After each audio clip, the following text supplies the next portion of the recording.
आज हमारे साथ दीप्ति शेरावत हैं, who is a lawyer turn nutritionist. आज की वीडियो हम इस बारे में करेंगे कि हम, जैसे कि आप लोग जानते हैं कि आजकल कोरोना का टाइम चल रहा है और गवर्नमेंट ने काफ़ी सारी प्रिकॉशनरी मेजर्स ऑलरेडी बताई हुई हैं, जैसे कि मास्क यूज़ करना और सैनिटाइज़र यूज़ करना।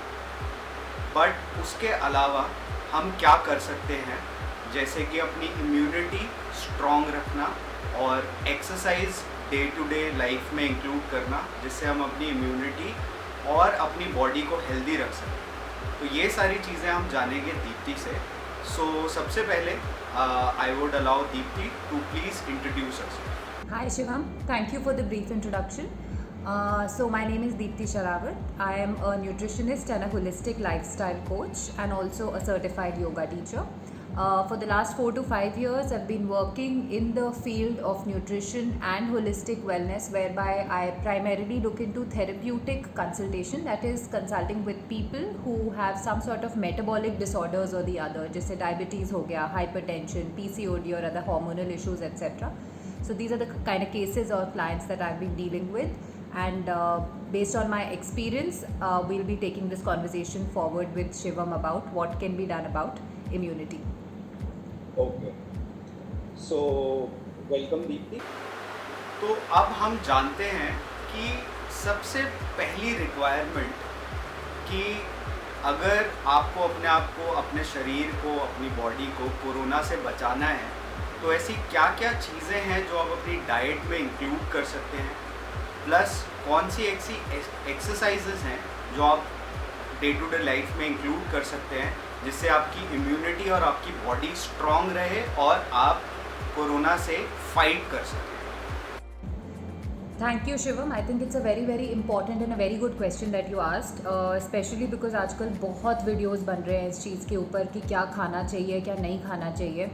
And I think as a nutritionist also मैं ऑनेस्टली ये बात एडमिट करूँगी कि हमारी इंडस्ट्री में कई बार खाने के ऊपर इतनी ज़्यादा इंपॉर्टेंस दे दी जाती है कि हम भटक जाते हैं एक तरीके से। बहुत सारी ऐसी खाने की चीज़ों के बारे में बात की जाती है जो कि इतनी ज़रूरी नहीं है। ऐसा नहीं है कि आप फॉर एग्ज़ाम्पल अगर किसी ने कीनुआ नहीं खाया या मोरिंगा के का पाउडर नहीं खाया या फिर कोई इस टाइप की अदर एग्जॉटिक हर्ब्स नहीं खाए तो उसकी इम्यूनिटी बहुत वीक रह जाएगी, ऐसा नहीं है। तो it's like you rightly said very important कि एक कुछ पर्टिकुलर 4-5 चीज़ें होनी चाहिए जो कि बहुत ही ईजीली अवेलेबल होती हैं डिपेंडिंग ऑन आप कंट्री के किस पार्ट में रह रहे हैं, नंबर 1। नंबर 2, आप कितना भी अच्छा खाना खा लीजिए, if your exercise is not in place और you are not somebody who is working out regularly, specially cardio based activity, तो इवन देन आपकी इम्यूनिटी जितनी 100% जहाँ पहुँच सकती है वहाँ नहीं पहुँच पाएगी। So that's what I meant when I said कि कहीं ना कहीं खाने पे ओवर एम्फेसिस है। So it has to be the right balance of eating right amount of things which are easily available around you, जिसके बारे में कि अब भी हम आगे जाके बात करेंगे। Number 2, exercising at the right time, right intensity. Number 3, very carefully and mindfully actually doing something about managing your stress levels, क्योंकि बहुत ज़्यादा continuous stress रहना is a major reason why immunity levels go down. And number 4 would be that अगर आप अपनी पूरी नींद नहीं ले पा रहे हैं due to whatever reason, चाहे स्ट्रेस हो, काम हो, अगर आपका फुल डे में या फिर रात में 8 घंटे की, 7 घंटे की, 6 घंटे की मिनिमम क्वालिटी स्लीप नहीं हो पा रही, that's another reason which brings your immunity down drastically, no matter आप कितना भी अच्छा खाना खा रहे हो। So I think let's start with the first part which is food. Which is food, yeah. Okay, so when it comes to food, again let's keep it very simple. मैं कुछ ऐसी टिप्स शेयर करूँगी जो हर घर में पूरे India के किसी भी पार्ट में आप जहाँ पर भी हैं वहाँ पे इम्प्लीमेंट किया जा सकता है। Very easy tips. Tip number 1 is that eat only up to about 75% of your hunger. ये बहुत ज़रूरी है कि हम खाना इतना ना खाएं कि हमारा पेट इतना भरा हुआ महसूस करे कि उसको डाइजेस्ट करने में ही सारी एनर्जी खर्च हो जाए। हमारी इम्यूनिटी तभी बढ़ती है जब हमारे शरीर को खाना डाइजेस्ट करने के अलावा कोई टाइम मिलता है, क्योंकि वही टाइम बॉडी को डिटॉक्स करने में, उसकी सफाई करने में, इम्यूनिटी बढ़ाने में शरीर यूज़ करता है। So only eat light meals, do not stuff your self too much. especially with dinner, you should eat about only 50% of what you've had in lunch. So I think these are very very basic, easy to implement tips कि overall खाने की quantity should be relatively smaller. Don't eat heavy meals. Number 2, बहुत ही साधारण spices जो very easily available हैं हमारी country में through out would be हल्दी, जिसका ज़्यादातर खाने में इस्तेमाल होता ही है. अगर आप कच्ची हल्दी का इस्तेमाल कर सके देसी गाय के दूध में डाल के या फिर घर में बनाए हुए आमंड मिल्क में डाल के और साथ में एक चुटकी उसमें काली मिर्ची डाल दें तो उससे इम्यूनिटी तो बूस्ट होती ही है. और उसके साथ जो आजकल पोस्ट कोविड हम ब्लड क्लॉटिंग की प्रॉब्लम देख रहे हैं, कच्ची हल्दी एक नेचुरल ब्लड थिनर होती है, तो that is another thing which will help you really well. Number 3 is छोटे छोटे अमाउंट में जिंजर का टाइम टू टाइम दिन में 2-3 बार इस्तेमाल करना, चाहे वो चाय में आप डाल के करते हो, खाने में फॉर श्योर. अगर किसी को और बहुत ज़्यादा पेट की कोई प्रॉब्लम रहती है, डाइजेशन रिलेटेड इशू रहता है, तो आप अपने नींबू पानी में भी थोड़ा सा जिंजर का इस्तेमाल कर सकते हैं, वो भी इम्यूनिटी बूस्टिंग होती है. पर्टिकुलरली वाइटामिन्स मिनरल्स की बात करें तो जिसको हम कहते हैं कि एंटीऑक्सीडेंट रिच फूड होता है, वो हमारी इम्यूनिटी बढ़ाता है. उसमें आ जाते हैं vitamin A, vitamin C, vitamin E, zinc और selenium mainly.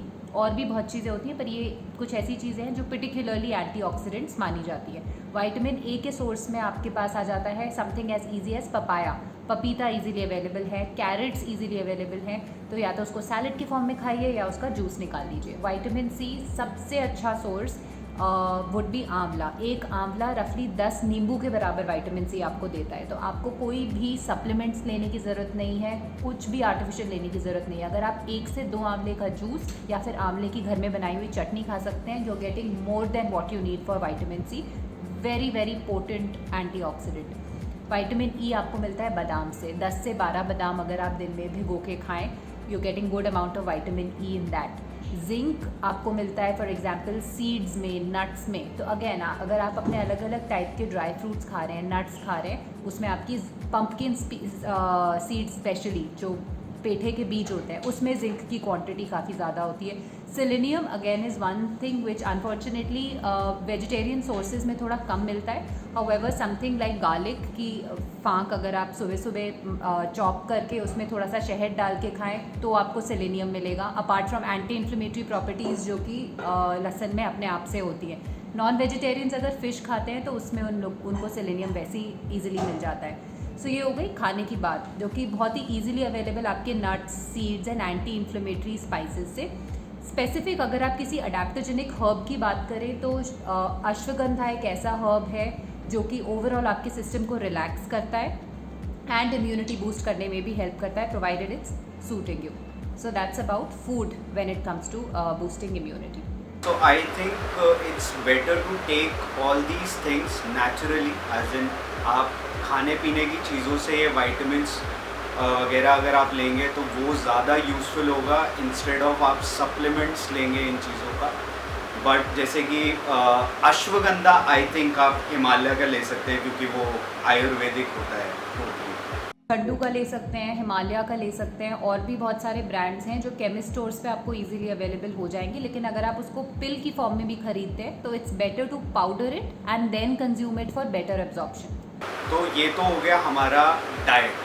Next question is जो सब लोग जानना चाहते हैं कि थोड़ी बहुत ऐसी कौन कौन सी एक्सरसाइजेज हैं जो हम बॉडी में डेली रूटीन में इंक्लूड करें जिससे हमारी बॉडी स्ट्रांग रहे और हम इजीली फाइट कर पाए कोरोना वायरस.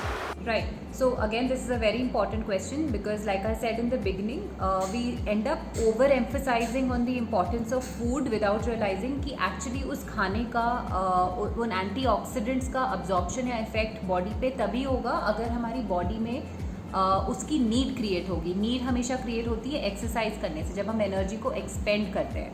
अब नेक्स्ट क्वेश्चन इज कि वो एक्सरसाइज किस टाइप की होनी चाहिए. स्पेसिफिकली आपने ये बहुत जगहों पे सुना होगा that it's said that 70% of your immunity lies in the gut. तो गट होता क्या है? Gut is basically our digestive system. तो अगर हम अपने सिस्टम डाइजेस्टिव सिस्टम को ठीक रखेंगे तभी हमारी इम्यूनिटी बढ़ पाएगी. खाली अच्छे सुपर फूड्स खा लेने से इम्यूनिटी नहीं बढ़ती. So then the next thing is कि डाइजेस्टिव सिस्टम को ठीक कैसे रखा जाए. इसमें एक्सरसाइज का बहुत इंपॉर्टेंट रोल होता है, स्पेशली कार्डियोवैस्कुलर. अगर आप कोई भी कार्डियो बेस्ड मूवमेंट करते हैं, उस even science has prove this कि जो अच्छे बैक्टीरिया होते हैं आपकी गट में, आपकी इंटेस्टाइन्स में, उनकी क्वांटिटी काफ़ी हद तक बढ़ जाती है।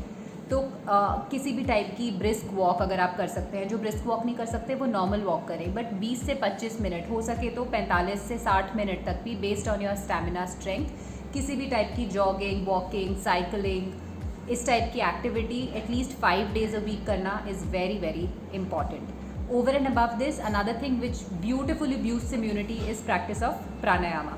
तो प्राणायाम की इंडियन ट्रेडिशन में तो बहुत पहले से बात होती है, and now it's become something very famous in the West as well. So again, very something as simple as Anulom Vilom, or what we call as alternate nostril breathing, 10 to 15 rounds every morning is a short way of boosting your immunity. So that's about exercise.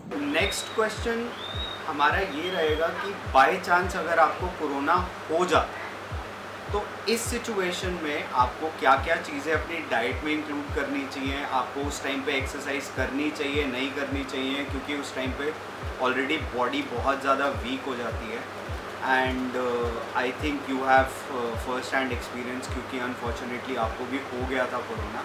तो इस situation में आपको क्या क्या चीज़ें आप कर सकते हैं? Right, so I think this is again a very good question, Shivam. So I'll share my personal experience and something that I've tried with clients. But please एक बात का ध्यान रखिएगा, अगर आपको डायबिटीज़ है, ब्लड प्रेशर इशू है, या कोई भी मेटाबॉलिक सिंड्रोम है जिस वजह से आप दवाइयों पर हैं, तो अपने डॉक्टर को एक बारी ज़रूर कंसल्ट कर लीजिएगा before you start with this. But what we need to understand is कि किसी भी, कोविड भी अल्टीमेटली एक टाइप का वायरस है, किसी भी वायरस को थ्राइव करने के लिए, सर्वाइव करने के लिए किसी टाइप का खाना चाहिए होता है जो हम उसे कॉन्स्टेंटली देते हैं, जिस वजह से वो प्रोलिफरेट करता चला जाता है बॉडी के अंदर। तो अगर आप वो खाने का सोर्स उससे छीन लेंगे तो उसको बढ़ने का एनवायरनमेंट मिलेगा ही नहीं। तो अपने ऊपर मैंने वही चीज़ का एक्सपेरिमेंट किया।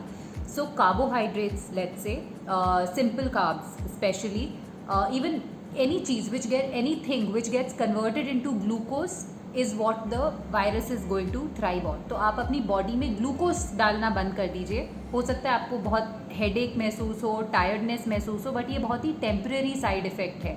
At the same time what's actually happening is that आप कोविड का या कोरोना वायरस का खाना छीन रहे हैं शरीर में से, तो वो बढ़ नहीं पाएगा। So for at least 3 to 5 days अगर आप अपने खाने में से ग्रेन्स को कम्प्लीटली हटा दें, ग्रेन्स मतलब किसी भी टाइप के मिलेट्स, किसी भी टाइप का राइस, किसी भी टाइप का वीट, इन रोटी, इन सब चीज़ों को हटा दें। बिल्कुल सूप और पानी वाली कंसिस्टेंसी की चीज़ों को लें, जैसे फ्रूट्स हो गए, फ्रूट के जूसेस हो गए, नींबू पानी हो गया, उसमें शहद डाल सकते हैं, जैगरी पाउडर डाल सकते हैं, लेकिन चीनी और ग्रेन्स कम्प्लीटली एलिमिनेट कर दीजिए फॉर मिनिमम ऑफ 3 days, नहीं तो up to 5 days। And you will see, at least in my case I saw without any medication, मेरा फीवर धीरे धीरे करके ड्रॉप हो गया and I was perfectly fine. So, and this I saw on a lot of people, lot of my clients that I experimented this diet with. So just remember, glucose consumption is what you need to stop for 3 to 5 days straight, and that will take away the food supply for the COVID to spread in the body. Alright. तो I think ये सारी information आपके लिए useful होगी। And in case अगर आप और कुछ इन्फॉर्मेशन चाहते हैं इसी चीज़ के रिलेटेड, या फिर आप कोई अपनी डाइट किसी तरीके की फॉलो करना चाहते हैं, या एक हेल्दी लाइफस्टाइल जीना चाहते हैं, या फिर आपको एक्सरसाइजेज इंक्लूड करनी है और आप दीप्ति को कंसल्ट करना चाहते हैं, तो मैं उनका Instagram ID as well as her website का लिंक डिस्क्रिप्शन में डाल दूंगा, तो आप लोग डायरेक्टली उनको कॉन्टैक्ट कर सकते हैं। So thank you Deepti. Thank you, Shivam. Thanks a lot.